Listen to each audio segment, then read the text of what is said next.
For centuries, we pictured them as simple, grunting brutes. But the truth about Neanderthals is far more complex. They weren't just our evolutionary cousins.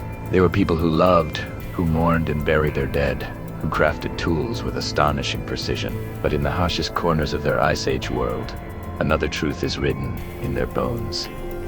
Neanderthals were warriors. Across Europe and the Middle East, their remains tell a story of brutal conflict. Refined skulls dented by heavy blows, arms and ribs broken and healed. Patterns of injury that weren't caused by falls or hunting accidents. This was intimate, close quarters violence.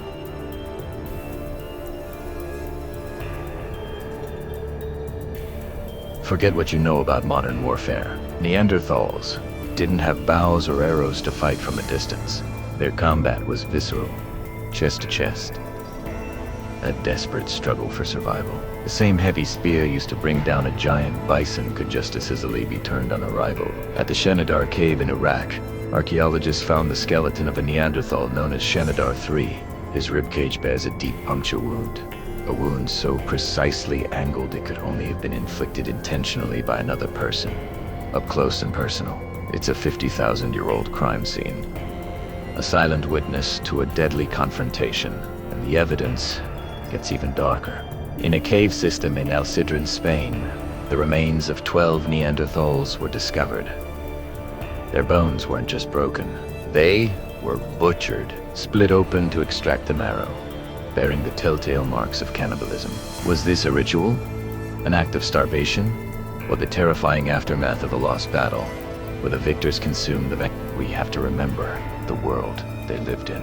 It was small, and resources were scarce. A good hunting ground, a reliable source of water, or a sheltered cave was the difference between life and death. When another group encroached on your territory, the conflict was inevitable. You defended your family and your home with everything you had, with fire, with stone clubs, and with the raw, formidable power their bodies were built for. No one wrote down the history of these ancient wars. There are no epic poems or monuments to their fallen. But the bones whisper the tales. They show us the healed fractures from old battles, and the fresh, unhealed wounds that sent them to their graves.